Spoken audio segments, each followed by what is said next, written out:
Dear student. तो कैसे आप बहुत दिनों के बाद हम अपने चैनल पे उपस्थित हो चुके हैं, लगभग 3 महीनों के बाद। और आज हम शुरू करेंगे अभी क्लास 10 के चैप्टर नंबर 1 वास्तविक संख्याएं। यदि आप क्लास 10 के हैं तो आप इस चैप्टर को ध्यान से पढ़िएगा। यदि आप क्लास 10 के नहीं है, उससे ऊपर के हैं, तो आप अपने जो भी मित्रगण होंगे, जो भी आपके सगे संबंधी, उनके पास वीडियो शेयर करिएगा। और यदि आप क्लास 10 के ऊपर गए तो बताइएगा कि आप मैथ में कौन से टॉपिक को पढ़ना चाहते हैं। ठीक है, तो आइए हमारे क्लास 10 की वार्षिक संख्याएं चैप्टर नंबर 1 को शुरू करते हैं। तो इस चैप्टर को ध्यान से पढ़िएगा, आप में इसमें किसी भी प्रकार की दिक्कत नहीं होगी आपको पहले चैप्टर को हल करने में, इस बेसिक के बाद से। तो आ जाइए, वास्तविक संख्याओं को जानने से पहले हम कुछ अन्य संख्याएं होते हैं उनके बारे में जानेंगे, जो कि हम अपने क्लास 9 में पढ़ चुके हैं। जो इसमें पहला है प्राकृत संख्याएं, या प्राकृतिक संख्याएं बोले या प्राकृतिक संख्याएं बोले, दोनों एक ही है। तो आइए हम इसके बारे में जानते हैं। तो अपने पेन और कॉपी को निकाल के लाइन बाय लाइन नोट करते जाइए। यदि आप क्लास 9 में नहीं पढ़े हैं तो उससे भी कोई फर्क नहीं पड़ेगा, और पढ़ चुके हैं तो आपके लिए और भी अच्छा होगा। तो आइए प्राकृतिक संख्याएं। तो हम प्राकृतिक संख्याएं किसे कहते हैं? जो संख्याएं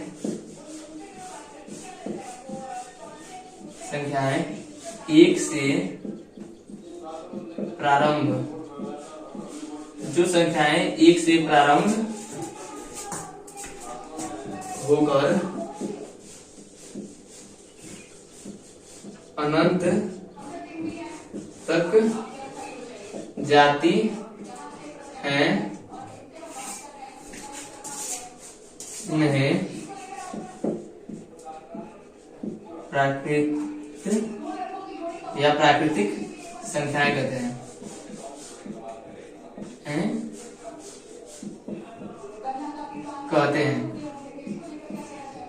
आप नोट करते जाइएगा। यानी कि जो संख्याएं एक से प्रारंभ होकर अनंत तक जाती हैं, यानी कि उसमें अनंत शामिल नहीं होता है, अनंत तक जाती हैं, उसे हम प्राकृतिक संख्या कहते हैं। यानी कि जैसे में हम देख लें तो हमारा हो जाएगा, जैसे 1 2 3 4 5 6 डॉट डॉट अनंत तक, अनंत तक उसमें हमारा इनफाइनाइट शामिल नहीं होगा। ठीक है, और यहाँ पे 0 नहीं होगा। यानी कि प्राकृतिक संख्याओं का मतलब वही संख्या होती है जिन्हें हम गिन सकते हैं। यानी हम 1 को गिन सकते हैं, 0 को तो नहीं गिन सकते हैं। 1 को गिन सकते हैं, 2 को गिन सकते हैं, 3 को गिन सकते हैं, 4 को, 5 को, 6 को, आगे अंत तक हम संख्याओं को गिन सकते हैं जिन्हें हमें मालूम है। जितने हमें मालूम है उतने को हम गिन सकते हैं। तो वो संख्याएं हो जाएंगी हमारी प्राकृतिक संख्याएं। और जब प्राकृतिक संख्या की बात हुई तो जब मैथ और विकसित हुआ तो हमारा दूसरा जो संख्या मिली पूर्ण संख्या, पूर्ण संख्या या पूर्ण संख्याएं। तो ये संख्याएं जो हैं वो कुछ इस प्रकार की हैं कि प्राकृतिक संख्या तो 1 से प्रारंभ होकर अनंत तक जाती हैं, और जो ये पूर्ण संख्याएं हैं ये हमारी 0 से शुरू होती हैं। 0 यानी कि जो संख्याएं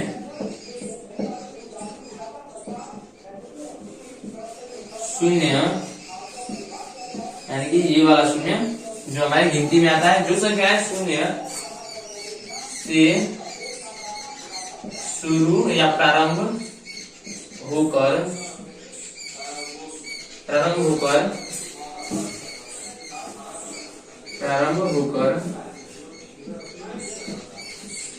अनंत तक जाती हैं,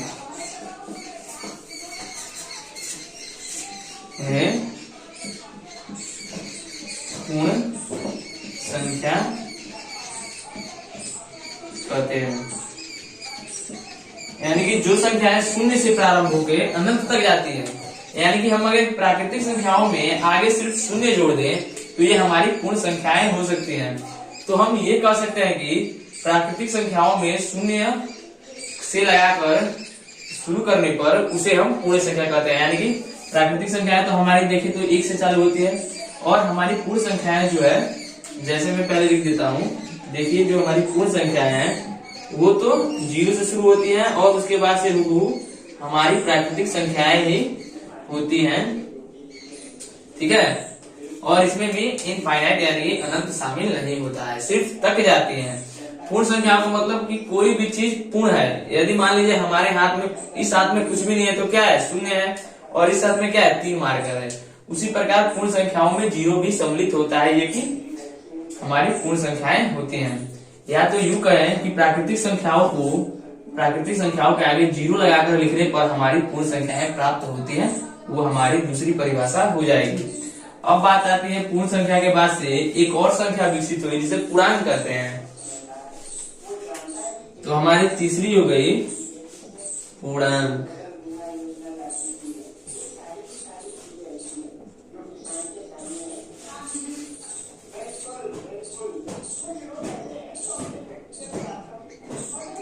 पूर्णांक हमारी जो तीसरी हो गई। अब आइए हम इसके बारे में जानेंगे। तो ये जो कुछ इस प्रकार के पूर्णांक लिखे या पूर्णांक संख्या लिखे, ये जो कुछ इस प्रकार की है, इसमें प्राकृतिक संख्या, पूर्ण संख्या व कुछ ऋणात्मक संख्याएं सम्मिलित होती हैं, तो वो हमारा बन जाता है क्या, पूर्णांक। तो इसको हम कुछ इस प्रकार के लिखेंगे, वह संख्याएं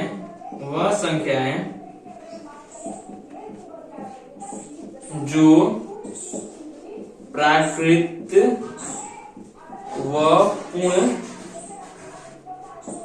संख्याओं या संख्याएं पूर्ण संख्याओं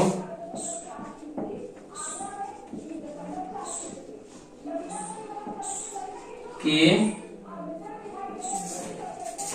वह संख्याएं जो प्राकृतिक व पूर्ण संख्याओं का संग्रह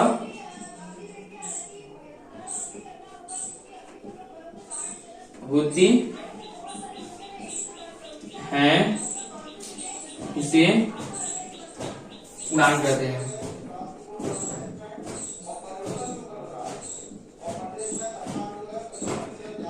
यानी कि वह संख्याएं जो प्राकृतिक व पूर्ण संख्याओं का संग्रह होती हैं, उसे पूर्णांक कहते हैं। यानी कि प्राकृतिक संख्याओं और पूर्ण संख्याओं को मिलाकर जो होती है उसे पूर्णांक कहते हैं। ठीक है, और मैं इतना इसलिए लिखा हूं कि इसके बाद से मैं एक स्टेप और जोड़ूंगा आपको समझाने के लिए। तो देखिए, तो मैंने लिखा है वह संख्याएं जो प्राकृतिक व पूर्ण संख्याओं का संग्रह होती है। इसमें सिर्फ हमें एक और चीज जोड़ना है, ऋणात्मक। तो ये वह संख्याएं जो प्राकृतिक कमा पूर्ण संख्याएं, वह यहां से लिखता हूं, फिर वह संख्याएं जो प्राकृतिक कमा पूर्ण संख्याएं व ऋणात्मक संख्याओं का, ऋणात्मक संख्याओं के लिखिए, कारण यहाँ पे के लिख दिए, ऋणात्मक संख्याओं के संग्रह को पूर्णांक कहते हैं।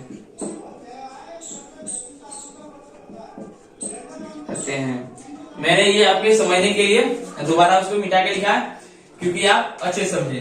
तो मैंने पहली बार लिखा प्राकृतिक व पूर्ण, इन दोनों को लेकर लिखा, और मैंने दूसरी बार क्या किया, परिभाषा मिटा के उसमें ऋणात्मक जोड़ा। यानी कि माइनस वाली संख्या है, -1, -2, -3, -4, -5। एकदम आपको हम गहराई से समझाएंगे। ठीक है, इसलिए वीडियो को अंत तक देखिए, आपको किसी प्रकार की दिक्कत नहीं होगी। तो अब देखिए, इसका हम जैसे में लिखते हैं पूर्णांक संख्याएं, वह संख्याएं जो प्राकृतिक कमा पूर्ण संख्याओं व ऋणात्मक संख्याओं के संग्रह को पूर्णांक संख्या कहते हैं, पूर्णांक कहते हैं। आइए हम प्राकृतिक संख्याओं को अपने रफ कर देते हैं। अब हम अपने पूर्णांक के जैसे जो संख्याएं होती है उसको हम लिखेंगे। तो देखिए, इसके जैसे में एग्जाम्पल,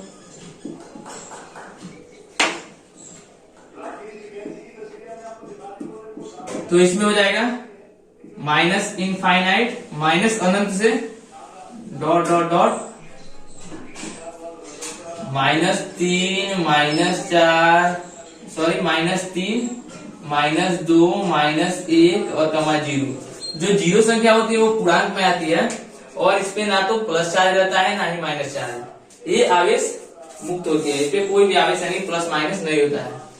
फिर से हो जाएगा 1, 2, 3 dot dot dot infinite plus अनंत तक। इसमें हमारा दोनों ये शामिल होता है, माइनस अनंत से प्लस अनंत, और ये सब संख्याएं पूर्णांक संख्याएं होती हैं। यदि आप इसमें नजर डालें तो मैंने जो लिखवाया है कि वह संख्याएं जो प्राकृतिक, यानी कि यहाँ से इधर तो ये प्राकृतिक संख्याएं हैं, इसको छोड़ देता हूँ। और फिर देखिए कमा पूर्णांक संख्याओं, यानी कि यहाँ से जब शुरू करेंगे तो ये हमारी पूर्णांक होंगी। वह ऋणात्मक संख्याएं, यानी कि यहाँ से अब इधर पढ़ेंगे तो ये हमारी सारी ऋणात्मक संख्याएं हैं के संख्याओं के संग्रह को पूर्णांक कहते हैं। यानी कि जब ये सारी संख्याएं हमारी मिलके पूर्णांक बन जाती हैं। यदि हम चाहें तो इसे रेखा पे भी दर्शाते हैं, जो आपने अपने छोटे क्लासों में पढ़ाई होगा। ये एक रेखा है और हम बीच में क्या ले लेते हैं, एक बिंदु ले लेते हैं जहाँ पे शून्य होता है, ठीक है। और उसके बाईं ओर हम सभी माइनस की संख्याओं को लिखते हैं। ये आपको हरदम ध्यान में होना चाहिए। और यहाँ पे माइनस इनफाइनाइट होता है। और फिर उसके दाहिनी ओर हरदम हम प्लस की संख्याओं को लिखते हैं, यानी कि 1 2 3 4 5 6 और यहाँ तक इनफाइनाइट। यानी कि इसके अंदर आप जितनी भी संख्याएं हैं उसको लिख सकते हैं, ये जो खाली स्थान है, और इसके भी अंदर आप जितनी संख्याएं हैं उसको लिख सकते हैं। आपको कोई भी कुछ नहीं बोलेगा, आप जितनी लिख सके लिखिए। और मैंने समझाने के लिए सिर्फ 3-3 4-4 संख्याएं एक तरफ दूसरी तरफ लिखे हैं, ठीक है। अब आती है बारी अपने पूर्णांक संख्या को जब हम समझ लेते हैं तो इसे रफ कर देते हैं पहले। अब बारी आती है भाज्य संख्या की।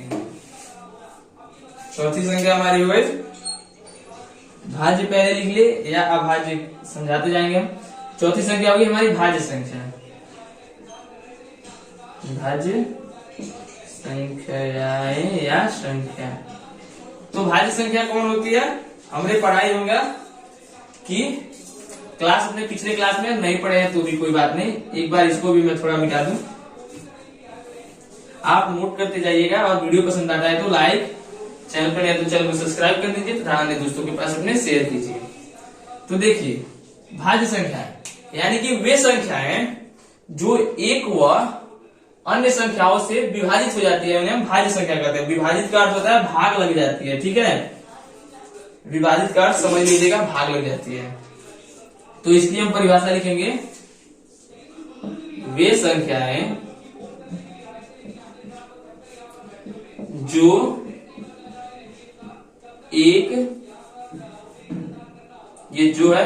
एक व अन्य संख्याओं से विभाजित होती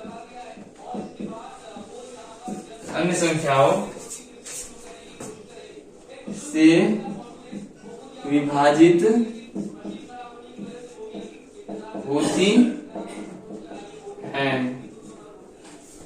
वे संख्याएं जो एक व अन्य संख्याओं से विभाजित होती हैं उन्हें भाज्य संख्या कहते हैं। उन्हें भाज्य संख्याएं कहते हैं। तो आइए हम इसे देखते हैं। वे संख्याएं जो एक व अन्य संख्याओं से विभाजित होती हैं। एक अवश्य ही वे संख्याएं एक से विभाजित होंगी, यानी कि हमने पढ़ रखा है कि कोई भी संख्या है, मान लीजिए 3 है, 4 है, 5 6 है, 7, इसके बारे में हम अभी नहीं बात कर रहे हैं, पहले आपको समझा रहे हैं। एक से कोई भी संख्या हम जानते हैं कि वो संख्या हमारे एक के पहाड़े में आती है, यानी किसी भी संख्या से हम एक में गुणा करेंगे तो वही संख्या आती है, यानी कि वो हमारे एक के पहाड़े में मौजूद रहती है। अब आइए हम अपने टॉपिक पे चलते हैं, तो वो है भाज्य संख्या। वे संख्याएं जो एक व अन्य संख्याओं से विभाजित होती हैं उसे हम भाज्य संख्या कहते हैं। तो देखिए कौन सी संख्याएं हैं जो एक व अन्य संख्याओं से विभाजित होती है, उसके बाद से हम इसे अच्छे से समझाएंगे। पहले जैसे भेजते हैं इसका एग्जाम्पल, तो आ जाइए। तो वो हमारी संख्या हो जाएगी, और पहले आपको मैं ये भी बता दूं, वो संख्याएं कम से कम विभाजित होगी तो 3 संख्या से विभाजित होगी, 2 से नहीं बल्कि कम से कम होगी तो 3 संख्या। लिख देते हैं पहले, यहाँ पे नोट में लिख लीजिएगा।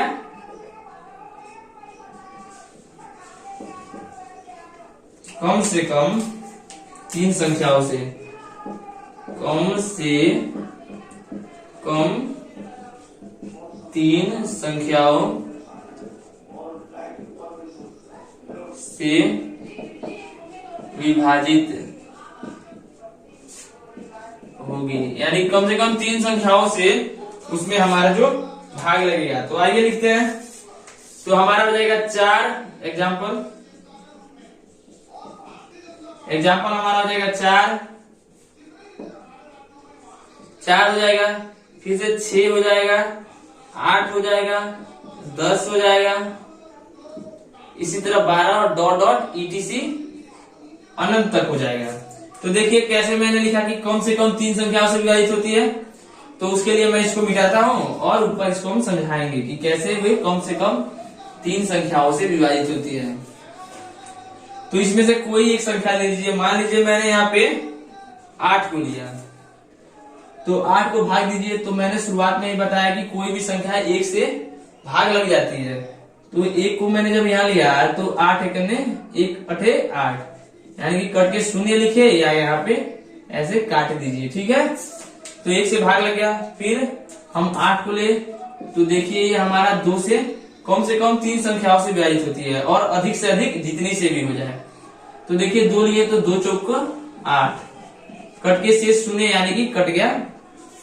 अब आ जाइए फिर 8 लीजिए, तो देखिए 4 से भी कटेगा, 4 दूना 8।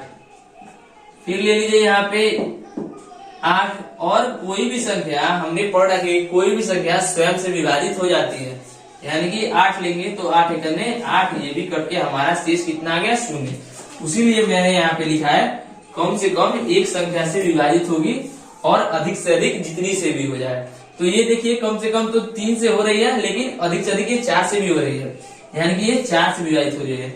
इसी प्रकार यदि हम 4 को लेते हैं तो देखिए इसका भी नोट करते रहिएगा सब चीज को। अब देखिए अब हम यदि हम 4 को उठा ले इसमें, तो ये देखिए तो कोई भी संख्या 1 से विभाजित हो जाएगी। तो 1 में 4 से गुणा करेंगे तो 4, कट जाएगा शेष शून्य। फिर इसी प्रकार आ जाइए 4 को लेंगे तो ये 2 से कटेगा, 2 दूना 4। उसी प्रकार आ जाइए 4 को लेंगे तो वो खुद के अपने से ही विभाजित हो जाएगा। जैसा कि मैंने बताया कि कोई भी संख्या स्वयं से विभाजित होती है। तो 4 कहते 4, ये भी कट के शेष हमारा कितना है, शून्य। यानी कि देख लीजिए कम से कम 3 संख्याओं से, तो ये कम से कम 3 संख्याओं से विभाजित हो रही है। तो यही संख्याएं हमारी क्या होती है, भाज्य संख्याएं, यानी कि वे संख्याएं जो एक व अन्य संख्याओं से विभाजित होती है उसे हम भाज्य संख्या कहते हैं।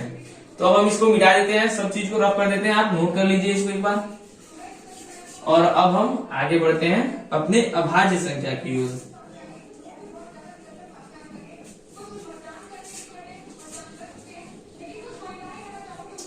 आप वीडियो को रोककर नोट करते रहिएगा। आइए अभाज्य संख्या, यदि आपको कुछ समझ में नहीं आता है तो उसे कमेंट जरूर करें, मैं उसको आपके लिए नए वीडियो में समझाऊंगा। तो देखिए हमारी जो 5वीं संख्या हो गई वो अभाज्य संख्या हो गई। अभाज्य संख्या सब चीज हम पहले गहराई से समझेंगे ताकि हमें कुछ भी बनाने में दिक्कत ना हो, ठीक है। वास्तविक संख्याओं को समझाने के लिए मैं इन संख्याओं को पहले समझा रहा हूं। तो देखिए अभाज्य संख्या यानी कि वे संख्याएं, ये सेम हमारे भाज्य संख्याओं से ही रिलेटेड है। तो देखिए वे संख्याएं जो एक व खुद से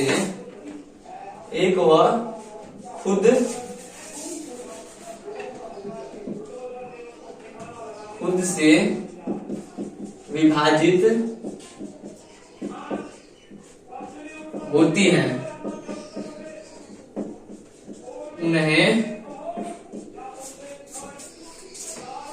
अभाज्य संख्याएं या संख्या, यहाँ पे संख्या क्या है इसलिए यहाँ पे संख्या लिख दीजिए, और यहाँ पे यदि संख्याएं करते हैं आप तो यहाँ पे संख्याएं लिख दीजिएगा। अभाज्य संख्या कहलाती है या कहते हैं। तो देखिए वे संख्याएं जो एक व खुद से विभाजित होती है उन्हें अभाज्य संख्या कहते हैं। तो आ जाइए इसमें भी मैं कुछ नोट लिखवा देता हूं, जैसे कि मैंने भाज्य में लिखवाया, कम से कम कम से कम है 2 संख्याओं से विभाजित होगी, क्योंकि एक वह स्वयं से ना हो रही है, तो 2 संख्याओं से विभाजित होगी। यानी कि एक तो हम देख रहे हैं कि पहली बार तो एक से हो ही जाएगी और दूसरी बार स्वयं से हो जाएगी, यानी कि खुद से, यानी कि स्वयं से विभाजित होगी, उन्हें हम भाज्य संख्या, यानी कि विभाजित यानी कि भाग लग जाएगी उससे। तो देख लीजिए इसका एग्जाम्पल लेते हैं हम, यदि तो उसमें आ जाइए 2 हो जाएगा, 1 नहीं होगा, उसमें 2 होगा, क्योंकि एक तो एक बार स्वयं से हो जाएगा, एक बार स्वयं से हो जाएगा, लेकिन जब हम दूसरी बार देंगे तो ये किसी भी संख्या से भाग नहीं लगेगा, इसलिए 1 नहीं होगा। यानी कि 2 संख्याओं से विभाजित होगी, यानी कि होगी तो 2 संख्याओं से विभाजित होगी। और अभी हम अपने एग्जाम्पल में समझाएंगे, यानी कि 2, 3, 5, 7, 8 नहीं होगा, 11 डॉट डॉट डॉट etc, यहाँ पे लिख देता हूँ etc और आगे तक। तो देखिए 2 हो गई, तो यदि हम 2 को लेते हैं तो देखिए 2 1 से तो विभाजित होगा, 2 एक 2, तो ये कट गया, शेषफल 0। फिर 2 को हम दूसरी बार स्वयं उसके खुद संख्या से भाग दे सकते हैं, यानी कि एक बार में कट जाएगा हमारा शेषफल 0 आ गया। इसी प्रकार चाहे तो 3 को देखिए, 3 को हम 1 से विभाजित कर सकते हैं, क्योंकि हमने पढ़ाई कोई भी संख्या है 1 से भाग लग जाती है, तो एक बार 1 से 3 बार में लगेगा। फिर 3 को ले लेंगे तो वो स्वयं की संख्या से भाग लग जाएगी, यहाँ पे 1 होगा और कट के हमारा शेष 0 आ जाएगा। तो हम ये भी समझ चुके हैं कि अभाज्य संख्याएं की वे संख्याएं जो एक व खुद से विभाजित होती है, उन्हें हम अभाज्य संख्याएं कहते हैं। तो आइए अब इसको हम मिटाते हैं। अब हमारी बात आती है, नोट कर लीजिएगा, अब हमारी बात आती है सम संख्याएं। जो छठा हेडिंग है वो है सम संख्याएं। तो हम सम संख्याएं बचपन से पढ़ते आ रहे हैं या नहीं भी पढ़े हैं, वे संख्याएं जो 2 से पूरी कट जाती है उसे हम सम संख्याएं कहते हैं, या वे संख्याएं जो 2 के पहाड़े में आती हैं। तो आ जाइए सम संख्याएं, तो वे संख्या जो 2 से पूरी का अर्थ है कि शेषफल 0 आ जाए, जो 2 से पूरी कट जाती है या 2 के गुणा में आती है, उन्हें सम संख्या कहते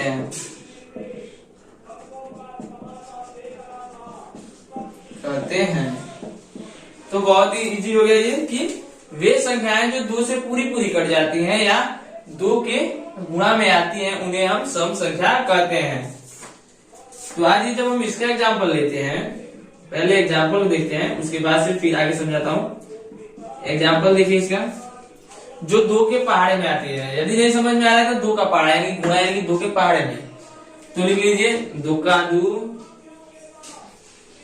2 दूनी 4, 2 3 6, 2 चौके 8, 2 5 10, 2 छके 12 डॉट डॉट अनंत तक etc। ठीक है, यानी कि 2 का पहाड़ा जहां तक होता है वो भी सारी संख्याएं होंगी, वो सम संख्याएं होंगी। अब देखिए मैंने एक बात ऊपर वाले में लिखा, वे संख्याएं जो 2 से पूरी कट जाते हैं, यानी कि भाग देने पर। इसको रफ करते हैं, इसको नोट कीजिए, अपने आगे अब चलते हैं। अब देखिए वे संख्याएं जो 2 से पूरी कट जाती है, यानी कि भाग देने पर। देखिए मैं यहाँ पे 4 लेता हूँ, जब 2 से इसको हम भाग देंगे तो 2 दूना 4 यानी कि शेषफल 0, यानी कि यहाँ पे काट दीजिए या 0 छोड़ दीजिए, उससे हमें कोई भी फर्क नहीं पड़ेगा। ठीक है, पूरी कट गए। आ जाइए यहाँ पे देखिए 6 लेते हैं, 2 से 2 तिहाई 6, शेषफल 0। 12 लेते हैं, इससे बड़ी भी संख्या ले सकते हैं, 24 ले सकते हैं, 40 ले सकते हैं, यानी कि आपके ऊपर है। जो 2 के पहाड़े में है उसको लीजिए और उसमें 2 से भाग दीजिए, देखिए वो पूरी पूरी कट जाएगी, शेष पर हमारा शून्य बचेगा। ठीक है, तो हमने तो ये समझ लिया कि सम संख्याएं वे संख्याएं जो 2 से पूरी पूरी कट जाती है या 2 के गुणा में आती हैं, उन्हें हम सम संख्याएं कहते हैं। तो अब मैं इसको रफ करता हूं, नोट कर लीजिए इसको। आप वीडियो में मेरे द्वारा बताई गई सभी चीजों को नोट कीजिए और एक बार अपने नोट को पढ़िए, आपको सारी चीजें याद हो जाएंगी। ठीक है, अब आइए हम सम संख्याओं के जो बारे में विचार कर लिए हैं, तो भी एक दूसरी संख्याएं निकल के आई, विषम संख्याएं। विषम संख्याएं, जो दूसरी संख्या है वो विषम संख्या है, वो देखिए तो सिर्फ ये इसके जस्ट अपोजिट है। ये देखिए 2 से पूरी पूरी कट जाती है, और जो विषम संख्या होंगी वो 2 से पूरी पूरी नहीं कटेगी, बल्कि उनका शेष बच जाएगा और 2 के गुणा में वे नहीं आएंगी। ठीक है, एक बार इसका हम परिभाषा लिखते हैं कि वे संख्याएं जो 2 से पूरी या पूरी नहीं कटती है, वे संख्याएं जो 2 से पूरी नहीं कटती है या 2 के गुणा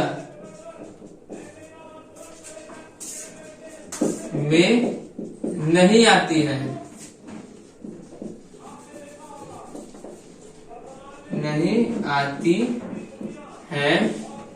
उन्हें विषम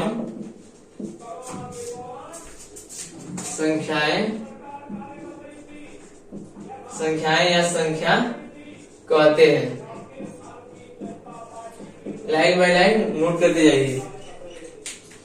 वे संख्याएं जो 2 से पूरी नहीं कटती हैं, वह 2 के गुणा में नहीं आती है, उन्हें हम विषम संख्या कहते हैं। जैसे में हम यदि एग्जाम्पल लें तो आप दे सकते हैं कि जो 2 के गुणा में नहीं आती है, यानी कि 2 के पहाड़े में नहीं आती है, तो ले लीजिए हमारा 1 नहीं आता है, 3 नहीं आता है, 5 नहीं आता है, 7 नहीं आता है, हमारा 9 नहीं आता है, बढ़िए आगे 11 नहीं आता है, 13 नहीं आता है, डॉट डॉट अनंत तक जो 2 के पहाड़े में नहीं आते हैं। तो देखिए वे संख्याएं जो 2 से पूरी कटती है या 2 के गुणा में नहीं आती है, उन्हें हम विषम संख्या कहते हैं। तो देखिए यदि हम किसी में 2 से भाग देंगे तो वो पूरी कभी नहीं कटेगी। 1 उठा लीजिए, जिसको रफ करते हैं, नोट कर लीजिएगा, एकदम अच्छे से समझिए ताकि आपको प्रश्नावली हल करने में कोई दिक्कत ना हो। यहाँ तो आपकी प्रश्नावली में इन सब चीजों का जिक्र नहीं है, लेकिन मैं आपके बेसिक के लिए ये सब चीजें बता दे रहा हूँ, क्योंकि आप क्लास 9 में पढ़े होंगे, आप भूल गए होंगे। तो जाइए हम यदि 1 को उठाते हैं और इसमें यदि हम 2 का भाग लगा देते हैं, तो देखिए 2 तो 1 से नहीं कटेगा, 2 में जब 1 का भाग हम 2 से देंगे तो वो तो कटेगा नहीं, तो इसके लिए हम 0 और दशमलव लगाएंगे। हम जानते हैं कि दशमलव को पहले 0 लगाते हैं, ठीक है, इसलिए इसको 0 लगाए और फिर दशमलव लगाएंगे, तो यहाँ पे 10 हो जाएगा। और अब हम 2 बचे 10 कटा लेंगे, यानी कि हमारा शेष 0 आ गया। और हम क्या पढ़े हैं कि वे संख्याएं जो 2 से पूरी नहीं कटती है, यानी कि देखिए ये पूरी कटी नहीं कटी, पॉइंट में कट रही है, और ये पॉइंट वाली संख्याएं पूर्ण नहीं होती है। या तो 1 आता, 2 आता, 3 आता, 4, 5, 6 डॉट डॉट डॉट अनंत तक जो भी संख्याएं आती है ये पूर्ण है, यानी कि पूरी संख्या है, पूरी की पूरी है। और ये संख्याएं 1 की आधी है, ये संख्या 1 की आधी है, इसलिए हमारी ये संख्याएं क्या है, विषम संख्याएं है। ठीक है, अब तो आप 1 समझ चुके हैं, इसके लिए तो कोई डाउट नहीं बचा। अब आइए हम आगे बढ़ते हैं अपने। अब देखिए हम यदि हम 3 को लेते हैं, तो देखिए 3 यदि हम उठा लें यहाँ से, तो यदि हम 3 का 2 से भाग देंगे तो 2 एकने 2 और शेष 1, यानी कि यदि हम इसको 1 छोड़ दें तो हम सभी में देखेंगे, तो 2 से जब भाग देंगे तो हम देखेंगे कि सभी का शेष कितना है, 1 आएगा, सभी का शेष 1 आएगा। यदि हम इसी प्रकार 9 को ले रहे हैं, आप किसी को भी ले लीजिएगा, उससे कोई फर्क नहीं पड़ेगा। 2 से जब उससे भाग दीजिएगा तो 2 चौके 8, यानी कि शेष 1। यदि हम 1 को छोड़ दे तो सभी का शेष हमारा कितना आएगा, 1 आएगा। तो ये हो गई हमारी विषम संख्या है। अब हम आगे बढ़ते हैं, इसको नोट कर लीजिएगा। अब यदि हम इसके आगे बढ़ते हैं तो हमारी बात आती है किसकी, परिमेय संख्याओं की। तो हमारा जो 8वां नंबर की संख्या है वो है परिमेय संख्या है, परिमेय संख्या है, परिमेय संख्या है। तो हम बचपन से पढ़ते हैं या नहीं भी पढ़े हैं कि परिमेय संख्याएं कौन होती है, तो हम जानते हैं कि लिखते हैं वह संख्याएं जो P/Q के रूप में होती हैं, वह संख्याएं जो P/Q के रूप में होती हैं उन्हें परिमेय संख्या, उन्हें परिमेय, वो परिमेय लिखा है परिमेय संख्या या परिमेय संख्याएं कहते हैं।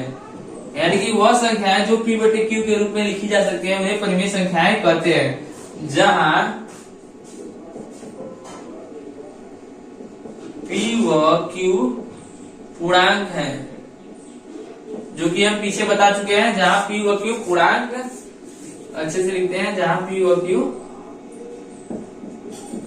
पूर्णांक है तथा Q नॉट इक्वल टू 0। तो आ जाइए अब इसको देखिए, परिमेय संख्या अच्छे से समझिएगा। वह संख्याएं जो P/Q के रूप में होती हैं उन्हें हम परिमेय संख्या कहते हैं, जहां P व Q पूर्णांक है। यानी कि हम बता चुके हैं पूर्णांक किसे कहते हैं, तो प्राकृतिक पूर्ण वर्णात्मक संख्याओं के संग्रह को हम पूर्णांक कहते हैं। यानी कि -1, -2, -10, +1, +2, +5, 0, ये सभी हम पूर्णांक संख्याएं हैं। तो इसको मिटाते हैं, अब इस पे बात करते हैं। तो परिमेय संख्याएं वह संख्याएं जो P/Q के रूप में हो उन्हें हम परिमेय संख्याएं कहते हैं, जहां P व Q पूर्णांक है और Q नॉट इक्वल टू 0। तो आइए एक बार P/Q को समझते हैं। P/Q, यहाँ पे जो हमारा P होता है वो अंश होता है और जो हमारा Q होता है वो हर होता है। कहीं पे नोट कर लीजिएगा बगल में, हमारा P जो होता है वो अंश होता है और Q होता है वो हमारा हर होता है।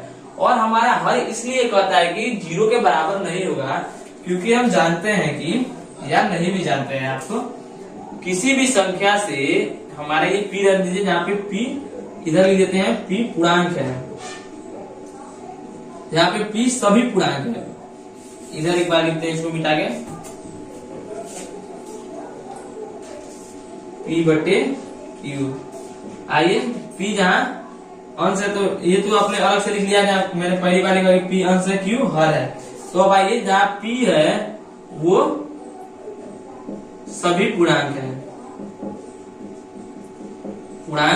जहां हमारा P सभी पूर्णांक है और जो हमारा Q है वो पूर्णांक है, लेकिन शून्य को छोड़कर। हमारा जो Q है ये भी पूर्णांक है, लेकिन इसमें शून्य सम्मिलित नहीं होगा। और मैं अभी बताऊंगा कि ये शून्य सम्मिलित क्यों नहीं होगा। पहले आप इतने को नोट कीजिए, जहां P सभी पूर्णांक है और Q पूर्णांक है लेकिन शून्य को छोड़कर। अब आइए हम इसकी बात करते हैं, इसे हम थोड़ा मिटाते हैं। और अब आइए हम बात करेंगे Q, जो हमारा Q है ये शून्य क्यों नहीं हो सकता है। तो देखिए, हमने बचपन से पढ़ा है कि जब हम किसी भी संख्या पूर्णांक, यानी कि, तो मैंने अभी बताया धनात्मक, ऋणात्मक, 0, ये सभी संख्याओं के संग्रह जो है वो पूर्णांक होते हैं। तो मान लीजिए कोई हम पूर्णांक लेते हैं, मान लीजिए हम -2 ले लिए, ठीक है, चाहे तो +2 लीजिए आप या 0 कुछ भी लीजिए। अभी मैं 2-3 उदाहरण दूंगा। मान लीजिए हम -2 लेते हैं, ठीक है, और यदि हम अपना अंश इसके कहे अनुसार नहीं मानते हैं, शून्य लगा देते हैं, ठीक है। अब देखिए, जब हम किसी भी संख्या में शून्य से भाग देते हैं तो हमारा जो भागफल कितना आता है, इनफाइनाइट, अनंत आता है। और जो अनंत होता है वो तो परिभाषित होता ही नहीं है, अनंत को किसने देखा है, किसी ने भी नहीं, इसलिए ये परिमेय संख्या नहीं है। इसी प्रकार हम 2 ले, अब इस बार हम +2 लेते हैं और उसको 0 से भाग देते हैं, फिर हमारा परिणाम कितना आएगा, इनफाइनाइट।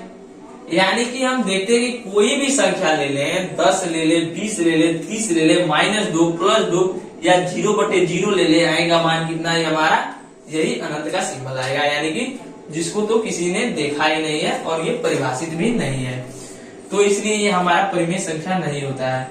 और जो हमारी परिमेय संख्याएं होती हैं उनका कुछ निश्चित मान होता है और वो परिभाषित होती हैं, इसलिए हम अपरिभाषित वाली संख्याओं को इसके अंदर नहीं रखते हैं। तो आ जाइए एक बार अपने फिर टॉपिक पे, परिमेय संख्याएं। वह संख्याएं जो p/q के रूप में होती हैं उन्हें हम परिमेय संख्या कहते हैं, लेकिन शर्त होता है जहाँ p व q पूर्णांक है और तथा q नॉट इक्वल टू 0। तो अब ये संख्याओं के जब हम एग्जाम्पल लिखेंगे तो देखिए कुछ इस प्रकार के होंगे, 2/5, -2/5 भी हो सकता है, +3/5 भी हो सकता है, -3/5 भी हो सकता है, 22/7 भी हो सकता है, 0 भी हो सकता है, 2 भी हो सकता है, 3, 4, 5, 6, -1, -2, -3 डॉट डॉट अनंत तक। वो आपके ऊपर है, क्योंकि जो परिमेय संख्याएं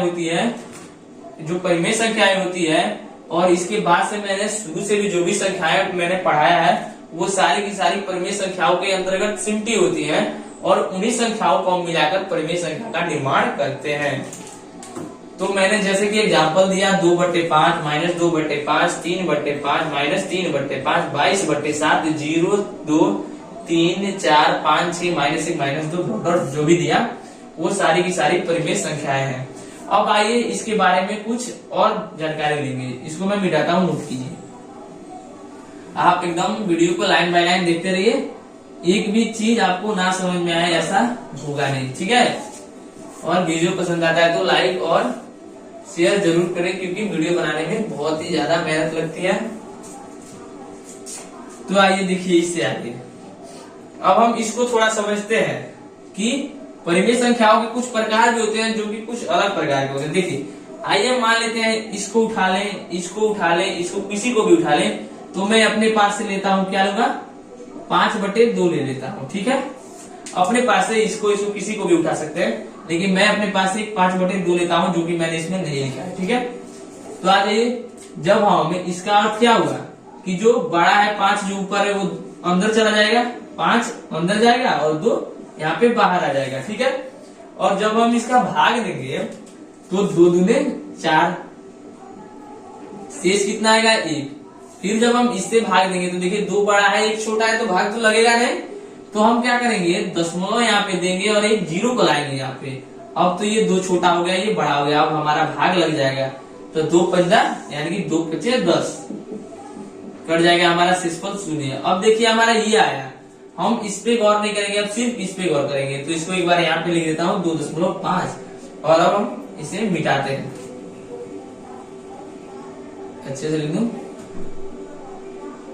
अब देखिए ये 2.5 यह एक परिमेय संख्या है, क्योंकि देखिए ये परिभाषित है, भले दशमलव में परिभाषित है या कुछ में भी, लेकिन ये परिभाषित तो है ना, इसलिए 2.5 एक परिमेय संख्या है। यानी कि कोई भी दशमलव की संख्या आती है वो परिमेय संख्याएं होती हैं। जैसे कि देखिए कुछ संख्याएं आपको इस प्रकार से मिलेंगी, जैसे यदि आप 20 में, ये जो हमारा 20 है इसमें 6 से भाग देंगे तो देखिए भाग देंगे कितना आता है, 20 अंदर चला जाएगा, जो ऊपर है वो अंदर और जो नीचे है वो बाहर आ जाएगा, ठीक है। अब देखिए क्षेत्रीय 18, शेष कितना बचा, 2 बचा और एक दशमलव लाएगा, फिर यहाँ पे 0 लाएगा, क्योंकि ये छोटा था ये बड़ा है इसलिए दशमलव लाएगा, फिर 0, फिर क्षेत्रीय 18 कटेगा, फिर 2 शेष बचेगा, फिर दशमलव का एक 0 लाएगा, फिर 3 डॉट डॉट डॉट, ऐसे बहुत बार चला जाएगा, जो कि सीमित नहीं है। आप चाहे तो अपने मोबाइल या कैलकुलेटर को खोल के उसपे और भाग को देके देखिए कि ये बहुत बार तक जाएगा और ये सीमित नहीं है। लेकिन इसमें एक चीज सीमित है, वो ध्यान से देखिए इसमें क्या सीमित है, इसको थोड़ा सा लिखता है। देखिए आप ध्यान से कि इसमें यह सीमित है कि तीर जो है वो बार बार निरंतर आता जा रहा है, लगातार तीर ही आता जा रहा है। तो इसको लिख लेते हैं एक बार, यहाँ पे मैंने लिखा है, इसको थोड़ा यहाँ पे लिखते हैं। 3.333 डॉट डॉट डॉट। ठीक है, और इसको थोड़ा मिटाते हैं। तो आइए अब देखिए, अब तो हमें ये पता चल गया ना कि दशमलव के बाद जो भी संख्याएं आ रही है वो निरंतर आती जा रही है, एक ही संख्या। तो हम इसको क्या लिखे जानते हैं, 3.3 पर पावर रैकरिंग, यानी कि उस पे रैकरिंग यानी बार चढ़ा देते हैं। और बार का अर्थ यही होता है कि एक ही संख्याएं बार बार बार आ रही है। तो इसको क्या लिख देंगे, ये परिमेय है, बराबर यह परिमेय है। और देखिए इसको क्या कहते हैं, इस संख्या को कहते हैं शांत संख्या है, शांत है। और इस संख्या को कहते हैं अशांत आवर्ती है, इस संख्या को कहते हैं हम अशांत आवर्ती। यानी कि शांत का अर्थ होता है वह संख्या है जो कटती है एक निश्चित सीमा तक। यानी देखिए ये कटी है 2.5, इसके बाद से तो ये कटी नहीं है, यानी कि इसकी एक सीमित मात्रा है कि यह इतना से कटेगी, उसके बाद तो ये नहीं कटेगी, इसलिए वह संख्याएं शांत होगी।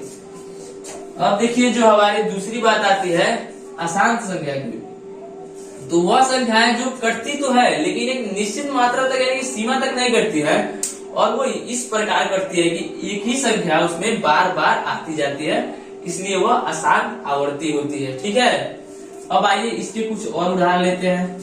तो थोड़ा इसको रफ करते हैं क्योंकि आप परिमेय तो संख्याएं समझ चुके हैं। अब मैं सिर्फ इसके एग्जाम्पल समझा रहा हूँ, आप नोट करते जाइएगा। और जो मैं ये समझा रहा हूँ आपके एक्सरसाइज में यह क्वेश्चन मिलेगा, शायद 3-4 या 3 क्वेश्चन है, इसका आप ध्यान से इसे समझिएगा। तो देखिए आइए हम समझते हैं। और आपको कुछ संख्याएं यू ऐसे भी मिल सकती है कि दी होंगी 0.14, 15, 16। देखिए इतना हो गया। फिर देखिए फिर दूसरी बार भी फिर यही संख्या आएंगी, इनकी एक बार ऐसे लिखते हैं, इसको मिटाएं थोड़ा। ऐसे देखिए 0.128128128 डॉट डॉट डॉट। यानी कि आप देख रहे हैं कि संख्याएं 3-3 के जोड़े में बार बार रिपीट हो रही हैं। 3 में हो, 10 में हो, 15 में हो, उसे कोई मायने नहीं रखता है। सिर्फ हमें ये मायने रखता है कि संख्याएं बदल के ना आए, एक ही संख्याएं बार बार रिपीट हो। तो ये हमारी क्या होगी, अशांत आवर्ती होगी। यहाँ पे ऐसे होगा, ये हमारी अशांत आवर्ती होगी। और जब अशांत आवर्ती होगी तो हमारा ये परिमेय संख्या होगी। तो लिख देंगे यह संख्याएं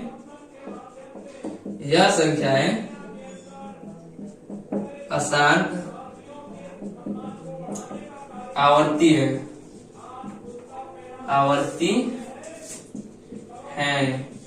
इसलिए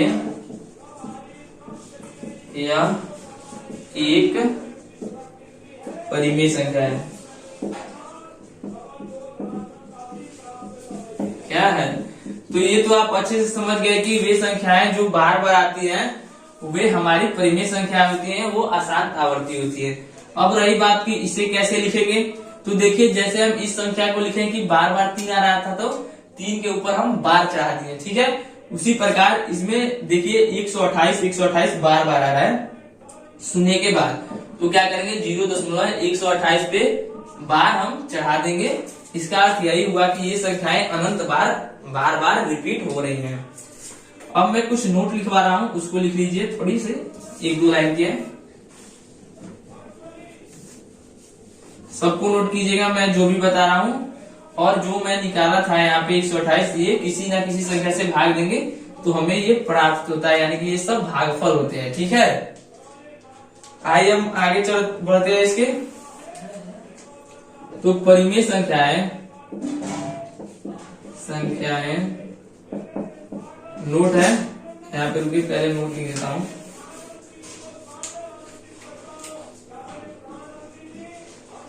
तो देखिए अब नोट में परिमेय संख्याएं शांत व अशांत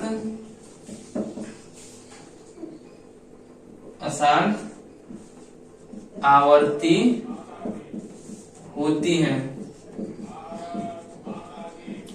परिमेय संख्याएं शांत व अशांत आवर्ती होते हैं, या ऐसे लिखे, वह संख्याएं जो शांत व अशांत आवर्ती होती है हम उन्हें परिमेय संख्या कहते हैं।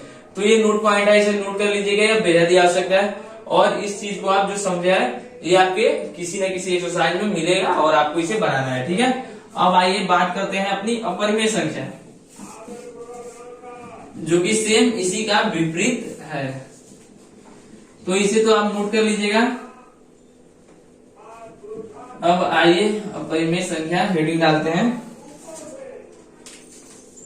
तो शायद हमारी 9वीं हेडिंग है अपरिमेय में संख्या। क्या अपरिमेय संख्या है, संख्या लिखिए या संख्याएं लिखिए, सिर्फ हमें अंत में वो फर्क पड़ता है। तो देखिए अपरिमेय संख्या वह संख्याएं जो p बाई क्यू के रूप में नहीं लिखी जा सकती हैं। एक बार यहाँ पे लिखें, वह या वे वह संख्याएं जो p बाई क्यू के रूप में नहीं लिखी जा सकती हैं।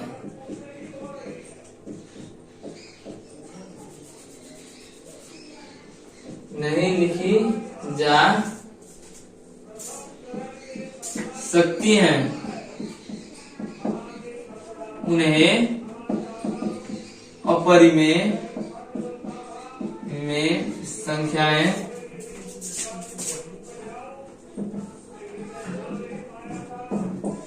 कहते हैं।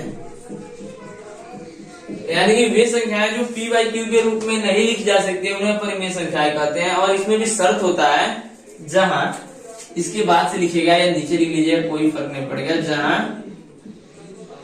p व q सेम परिमेय संख्याएं की तरह ही, जहां p व q पूर्णांक है तथा q नॉट इक्वल टू 0, जो कि मैंने आपको परिमेय में समझा चुका है। तो देखिए अपरिमेय संख्याएं होती है, इनकी कोई निश्चित मान नहीं होती है, सीमा नहीं होती कि ये वहीं तक आएंगे, ये उससे आगे बढ़ते रहते हैं। और मैंने बताया ना कि वो बार वाले होते हैं, ये बार वाले भी नहीं होते हैं, मैं इसको बताऊंगा। ये हर बार अलग अलग मान को लेके आते रहते हैं। जैसे आप मान लीजिए वह संख्याएं जो p बाई क्यू के रूप में नहीं लिखी जा सकती है उन्हें परिमेय संख्या कहते हैं। तो पहली बात तो आप इसके एग्जाम्पल में पाई को याद रखिएगा कि पाई एक अपरिमेय संख्या है, और मैं आपको अभी लिखवाऊंगा अभी इसके बारे में। पाई एक अपरिमेय संख्या है, फिर से √2 एक अपरिमेय, यानी कि जितने भी रूट वाली संख्याएं वो अपरिमेय संख्याएं हैं। और वो भी कौन सी, जिनका हम वर्ग करें तो कोई पूर्ण संख्या ना आए, ठीक है। तो अभी मैं इसको भी समझाऊंगा। पाई √2, √3, √5, √7, √6, √10, √11 इसी अनंत, ठीक है। तो देखिए मैंने इसमें √4 नहीं लिया, क्योंकि जब हम √4 का वर्ग यानी कि स्क्वायर करेंगे, यहाँ पे 2 लिख दिया, तो हमारा कितना आ जाएगा, एक संख्या पूर्ण संख्या प्राप्त हो जाएगी 2। फिर यदि हम √9 लिखते तो उसका करते तो एक हमें पूर्ण संख्या 3, यानी कि हम उन संख्याओं के रूट को लेंगे जिनका वर्ग करने पर हमारी पूर्ण संख्याएं नहीं आती हो। यानी कि नीचे यह भी लिख सकते हैं, ये तो समझ गए। अब इसको मैं बिठाता हूँ एक बार, यानी कि हम ये भी नीचे लिख सकते हैं, हम उन संख्याओं को लेंगे जिनका वर्ग करने पर कोई पूर्ण संख्या न आती हो। तो देखिए जब हम इनमें से कोई एक संख्या लेंगे, मान लीजिए हम पाई को ही लेते हैं, तो जब आप अपना पाई का मान निकालते हैं तो देखिएगा वो कुछ इस प्रकार से आती है। कैलकुलेटर में या कुछ भी निकालते हैं, जब हम रुकिए हम बताते हैं। तो देखिए मैंने पाई की वैल्यू यहाँ पे लिख के रखी हुई है, आप कैलकुलेटर में देख लीजिएगा कि होता है हमारा 3.1415926 ... यानी कि आप देखिएगा जो भी आएगा मान वो रिपीट नहीं होगा, यानी कि हर बार अलग आएगा, रिपीट उसमें होने की कोई गुंजाइश नहीं है। देखिए यहाँ पे ये आया, ये आया, ये हर बार देखिए अलग आ रहा है। इससे आगे निकालिएगा अलग आएगा। फिर √2 का मान ले लीजिए, आप अपने मोबाइल के कैलकुलेटर से निकाल लीजिएगा, और नहीं निकालना आता है तो आप बताइएगा, क्योंकि मैंने तो पहले से निकाल के रखा है इसलिए मैं लिख रहा हूँ। और नहीं निकाला है तो बताइएगा, तो मैं इसे अलग से वीडियो में बताऊंगा कि रूट का मान हम कैसे निकालते हैं किसी भी संख्या का। ठीक है, तो देखिए इसको जब हम निकालेंगे तो मैंने निकाला है तो 1.4132 डॉट डॉट, यानी कि हर बार जो संख्याएं आएंगी, मार्कर उठा लेते हैं या छोड़िए उसको, हर बार यानी कि दशमलव के बाद से जो संख्याएं आएंगी वो रिपीट नहीं होंगी, हर बार अलग अलग आती जाएंगी। फिर इसी प्रकार √3 को ले लीजिए, तो देखिए मैंने उसका निकाला है तो वह है 1.73205008 डॉट डॉट, यानी कि इसमें भी वही कंडीशन है कि दशमलव के बाद हर बार जो संख्याएं आ रही है वो रिपीट नहीं हो रही है, जबकि परिमेय में वो रिपीट होती थी और इसमें कोई भी संख्याएं रिपीट नहीं हो रही है। इसलिए हम इन संख्याओं को क्या कहते हैं, अशांत अनावर्ती। अशांत अनावर्ती हम इन संख्याओं को कहते हैं। तो देखिए अशांत अनावर्ती यानी कि ये संख्याएं हुई, इसका अर्थ यही हो गया कि दशमलव के बाद से जो भी संख्याएं आएंगी वो रिपीट नहीं होगी बल्कि हर बार अलग आएंगी। तो एक बार इसे मिटाते हैं और आप इनके मानों को निकाल के भी देख सकते हैं कि इनके मान जो आते हैं वो रिपीट नहीं होते हैं, दशमलव के बाद हर बार बदल के आते हैं। तो आइए अब मैं समझाता हूं इन एग्जाम्पलों को। तो हम यहाँ पे देखिए इसे p/q के रूप में क्यों नहीं लिख सकते हैं, क्योंकि यदि हम इसको लेते हैं √2/1 को लेते हैं, जो कि हमारी कंडीशन क्या थी, q नॉट इक्वल टू 0, यानी कि हमारा ये 0 नहीं हो सकता है और ये p/q जो होंगे वो हर बार पूर्णांक होने चाहिए। तो देखिए ये तो पूर्णांक नहीं है, क्योंकि जब हम इसको कटा रहे हैं तो कोई पूर्ण संख्याएं आ ही नहीं रही है जो कि सीमित हो, यानी कि वो ऐसी संख्याएं आ रही है जो दशमलव के बाद सीमित नहीं है, हर बार अलग अलग आती जा रही है। तो ये हमारा पूर्णांक संख्या नहीं है, यानी कि √2 हमारा पूर्णांक तो नहीं है और हमारा √1 पूर्णांक है, तो भी हमारी जो कंडीशन थी कि वो दोनों ही पूर्णांक होने चाहिए। तो इसमें एक है एक नहीं है। इसी प्रकार हमारे ये पूर्णांक नहीं है, और यदि हम इसके बटे 5, 10 जो भी लेते हैं, माइनस ऋणात्मक संख्याएं कुछ भी ले लें, आप चाहें तो इसमें भी किन्हीं भी संख्याओं के आगे माइनस लगा सकते हैं, लेकिन ये पूर्णांक संख्याएं नहीं होंगी। मान लीजिए इसके आगे लगा दिया, और भी संख्या लेके इधर भी लगा दिया, किसी में भी लगाइए, लेकिन ये रूट वाली जितनी भी संख्याएं होती है वो पूर्णांक नहीं होती है, उनका कोई निश्चित मान नहीं होता है। और निश्चित मान होता है कि क्या, जिनका हम स्क्वायर करें। तो एक हमें निश्चित संख्याएं जैसे कि मैंने बताया √4, √9, √16, इनका जब हम स्क्वायर करते हैं तो एक हमें निश्चित संख्याएं प्राप्त होती है जो कि पूर्णांक होती है। ठीक है, इसलिए हम उन संख्याओं को इसमें नहीं सम्मिलित किए थे, और आप चाहे तो इन संख्याओं को अपने परिमेय संख्याओं के अंदर रख सकते हैं। ठीक है, तो ये हमारी हो गई जो प्राकृतिक संख्याएं, यानी कि वह संख्याएं जो p/q के रूप में नहीं लिखी जा सकती हैं, वो है उन्हें हम अपरिमेय संख्याएं कहते हैं। ठीक है, जहां p व q पूर्णांक है तथा q नॉट इक्वल टू 0। तो ये तो आप पूरी अच्छे से समझ चुके हैं। अब इसमें भी एक नोट पॉइंट में लिखवाता हूं, जैसा कि मैंने परिमेय में लिखवाया है, कि नोट करके लिख लीजिएगा, बेहद ही आवश्यक है। इसका 3 क्वेश्चन शायद मिलेगा आपको एक्सरसाइज में, कि वह संख्याएं जो अशांत आवर्ती नहीं, अशांत आवर्ती होगा तो परिमेय हो जाएगा, अशांत अनावर्ती होती है उन्हें अपरिमेय संख्या कहते हैं।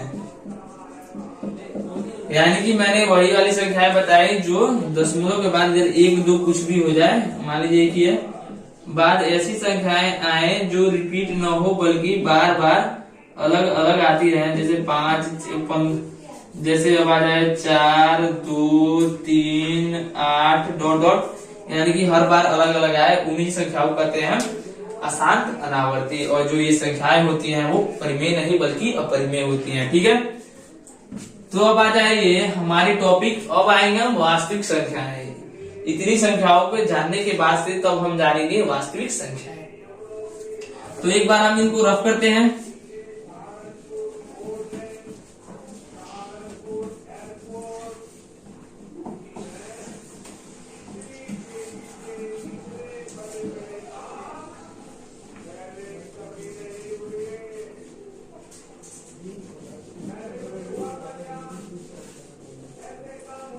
अब जो हमारी हेडिंग है वो है वास्तविक संख्याएं, यानी कि जिसके लिए हम इतनी संख्याओं के बारे में जाना और उस पर चर्चा किया।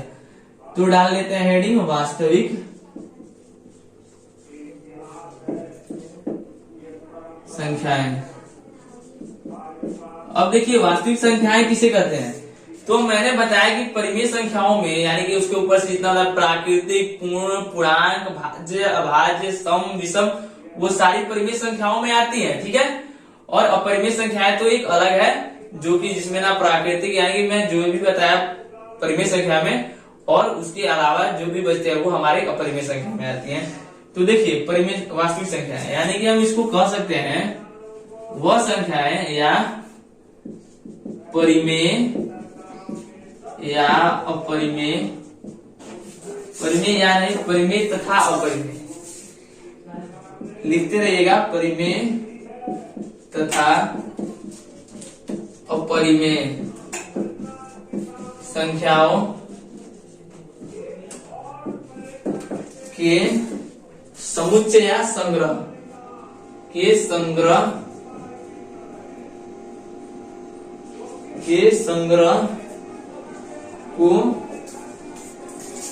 वास्तविक संख्या कहते हैं। संख्या या संख्याएं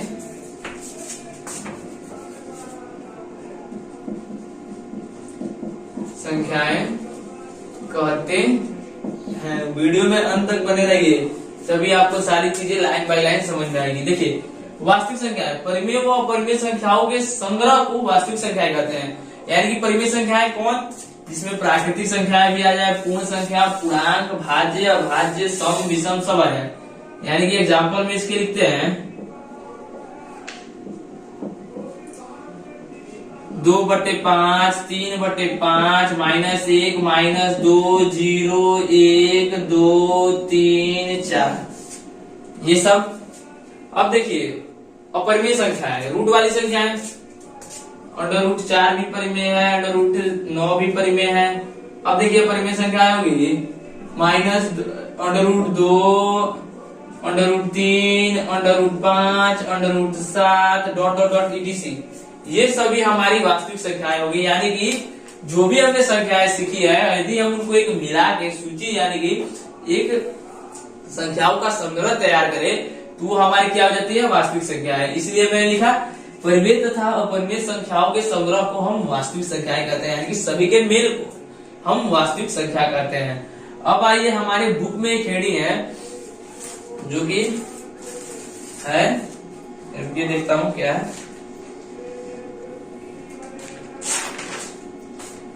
अब आ जाइए हमारे बुक में है यूक्लिड विभाजन लेमा, हेडिंग है यूक्लिड विभाजन लेमा। इसको आप समझ लीजिए अच्छे से, तो आपको किसी प्रकार की दिक्कत नहीं होने वाली है संख्याओं के विषय में कि कौन सी संख्या क्या है। जब इतना समझ लिए तो एक थोड़ा सा छोटा सा नोट पॉइंट लिखिएगा, क्योंकि हर बार के 10th बोर्ड के एग्जाम में ये क्वेश्चन पूछते रहता है 1 नंबर वाले प्रश्न में। तो इसको लिख लीजिए आप नोट में, और जरूर इसको ध्यान में रखिएगा कि पाई एक अपरिमेय संख्या है, लेकिन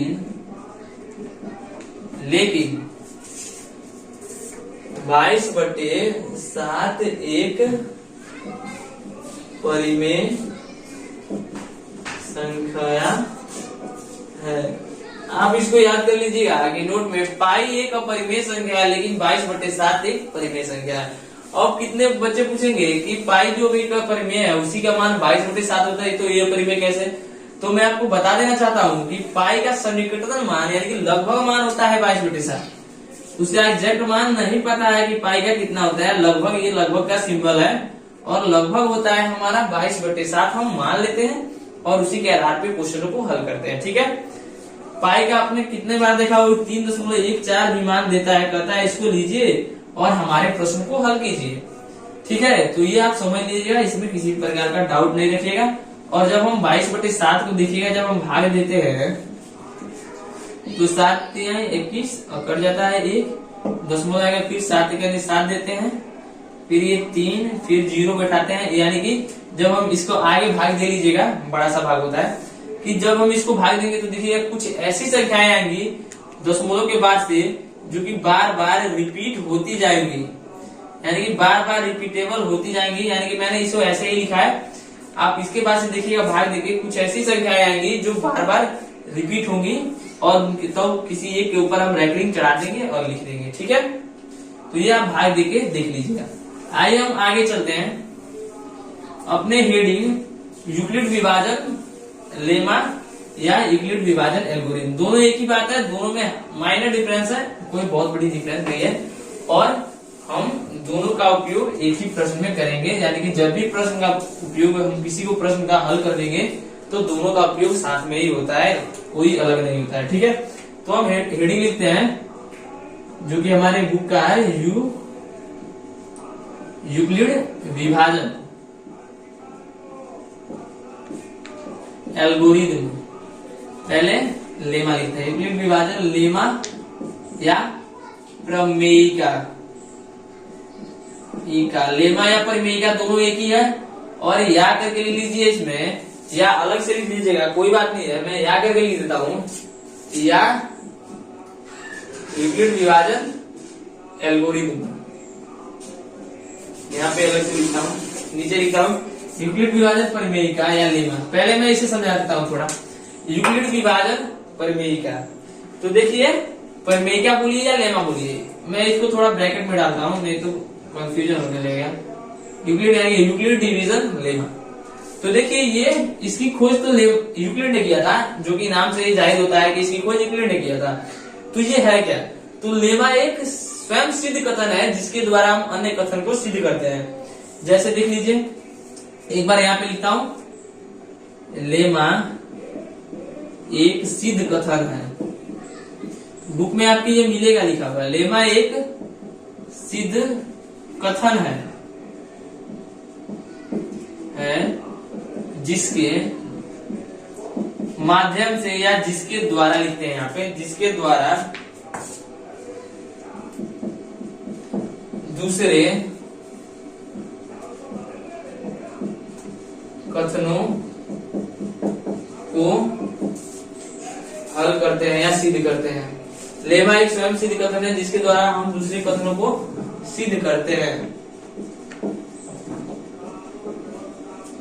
ये आपके भारतीय भवन के बुक में मिलेगा कि लेमा एक सिद्ध कथन है जिसके द्वारा दूसरे कथनों को सिद्ध करते हैं या हल करते हैं, एक ही बात है। तो देखिए, जब हम लेमा की बात करते हैं तो लेमा एक स्वयं सिद्ध कथन है, तो इसका जो कथन होता है A बराबर BQ प्लस R, यही इसका कथन है जो कि सिद्ध किया हुआ होता है, A बराबर BQ प्लस R। ठीक है, अब देखिए यहाँ पे मैं पहले समझाता हूँ A B Q R ये सब क्या है। तो ये हमारा होता है भाज्य, B होता है भाजक, Q होता है हमारा भागफल, और जो हमारा R होता है शेषफल।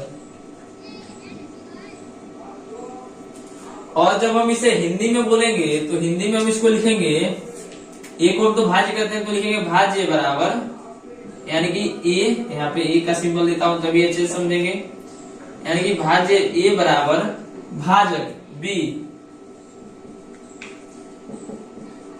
गुणे भागफल यानी कि Q प्लस शेषफल लिखे या शेष लिखे, दोनों बात देखिए, प्लस शेषफल यानी कि R। तो हम इसको हिंदी में कुछ ऐसे पढ़ेंगे कि भाज्य बराबर भाजक गुणे भागफल प्लस शेषफल, जिसे हमने बचपन में शायद कहीं पे भी पढ़ा होगा आपने। ठीक है, और यही होता है यूक्लिड विभाजन लेमा या प्रमेयिका। यह एक स्वयं सिद्ध कथन है जिसके द्वारा हमें दो कथन दिए होते हैं। इसको तो हम पढ़ेंगे कि यूक्लिड विभाजन एल्गोरिथम में, उसको मैं बताऊंगा। सिर्फ इसको यहाँ पे जानिए कि लेमा एक स्वयं सिद्ध कथन है जिसके द्वारा हम दूसरे कथनों को सिद्ध करते हैं। तो देख लीजिए, a बराबर b की प्लस r, ये एक सिद्ध की गई कथन है जिसमें a को भाज्य कहते हैं, b को भाजक, b को भागफल और r को, a को भाज्य, b को भाजक, q को भागफल और r को शेषफल कहते हैं। ठीक है, और इसे भी कहते हैं भाज्य बराबर भाज्य गुणे भागफल प्लस शेषफल। और यही हमारा होता है परिमेयिका या लेमा, इसी को हम परिमेयिका या लेमा कहते हैं। अब आइए एल्गोरिथम में चलते हैं, यूक्लिड विभाजन एल्गोरिथम। इसको मिटाते हैं, दोनों एक ही बात है, एक में लिख सकते हैं या अलग अलग मैं समझा रहा हूं सिर्फ समझने के लिए।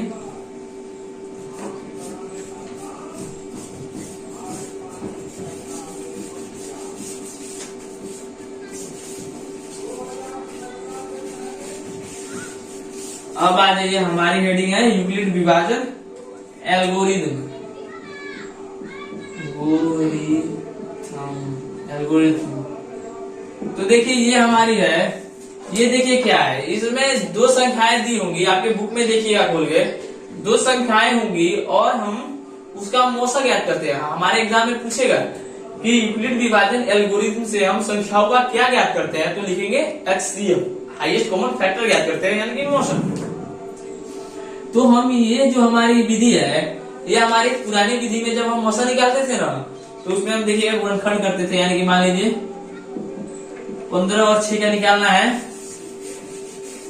तो हम 15 का पहले गुणनखंड करते थे, तो 3 पचे 15, और यहाँ पे 6 का करते थे तो 2 तिहाई 6। तो देखिए यहाँ पे क्या हो गया, लिखते थे 15 इक्वल टू 3 गुणे 5 और 6 बराबर 2 गुणे 3। और यहाँ पे हम क्या ज्ञात करते हैं इससे, HCF यानी कि हाईएस्ट कॉमन फैक्टर, यानी कि हमारी दी हुई जो ये गुणनखंड करते हैं उसमें जो संख्याएं प्राप्त होती हैं उसमें अधिक बार क्या आ रहा है। तो देखिए दोनों में अधिक बार क्या आ रहा है, 3 आ रहा है, जो कि दोनों में आ रहा है। तो लिख देंगे इसका HCF 15, 6 का बराबर 3। ठीक है, तो ये तो हमारी हो गई थी पुरानी विधि। और जब हम और विकसित हुए तो हमारे पास एक आया यूक्लिड ने, जो हमें दिया यूक्लिड विभाजन एल्गोरिथम।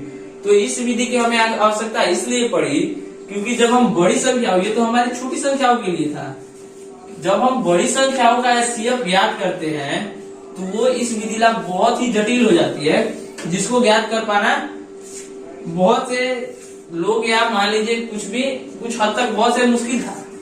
उसके लिए हमें इस विधि का प्रयोग किया गया कि इस विधि द्वारा हम किसी भी संख्या, यानी कि जो बड़ा हो छोटा हो, उसका हम HCF बहुत ही आसानी से ज्ञात कर सके।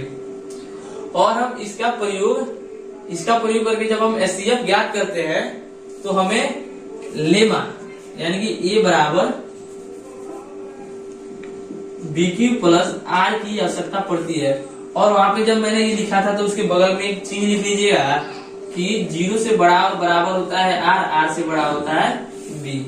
वहां पे ये चीज लिख लीजिएगा, जो कि नोट पॉइंट है, मैंने यहाँ पे भूल गया। ठीक है, देखिए अब हम इसमें थोड़ा हम नोट पॉइंट लिखवाते हैं, आप लेमा वाले में ही लिख लीजिएगा या इसमें भी लिखिएगा, कोई दिक्कत नहीं होगी। ठीक है, तो देखिए मैं इसके लिए लिखवाता हूँ कि A व B, जहां A व B धनात्मक पूर्णांक है, धनात्मक पूर्णांक लिखिए, संख्या लिखिए, कुछ भी लिखिए, जहां A व B धनात्मक पूर्णांक है तथा Q व R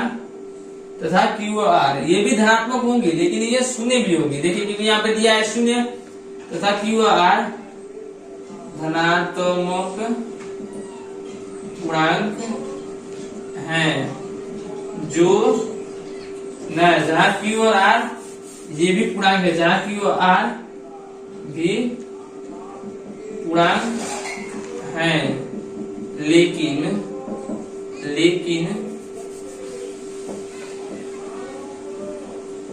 R शून्य भी हो सकता है।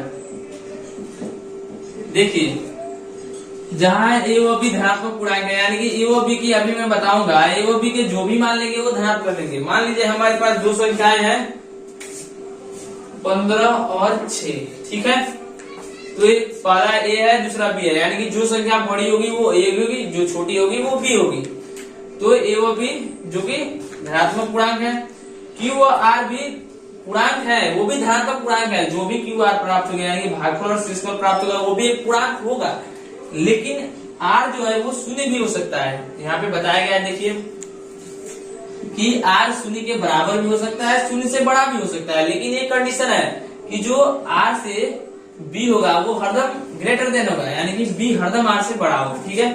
तो क्यू आर से बड़ा होगा तो मैं बताता हूँ। देखिए जब हम इसका साधारण तरीके से या मौसम जैसे भी निकालते हैं जैसे इस तरह, देखिए जो छोटा होता है यहाँ पे लिख देंगे 15 बड़ा है 6 से, तो जो छोटा होगा वो बाहर, जो बड़ा होगा उसको अंदर। तो देखिए 6 दूना 12, शेष कितना आया, एक कट गया, और शेष कितना आया हमारा यहाँ पे 3।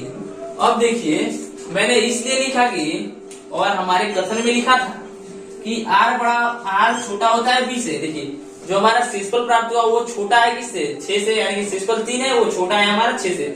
और जब शेषफल छोटा होगा हमारे इस बी यानी कि जो हमारा भाजक है, तो अब हम क्या करेंगे, फिर इसको यहाँ पे एक बार लाएंगे। ये बड़ा होगा तब इसको फिर एक बार लाएंगे, छोटा होगा तो नहीं आ सकेगा, तो फिर इसको एक बार लाएंगे। तो देखिए ये क्या होगा, 3 दूना 6, यानी कि पूरा कट गया, यानी कि शेषफल 0। तो यही कथन यहाँ पे हमारा समझा रहा था कि शेषफल 0 हो सकता है, 0 से बड़ा हो सकता है, और जो हमारा शेषफल है वो भाजक से हरदम छोटा रहेगा।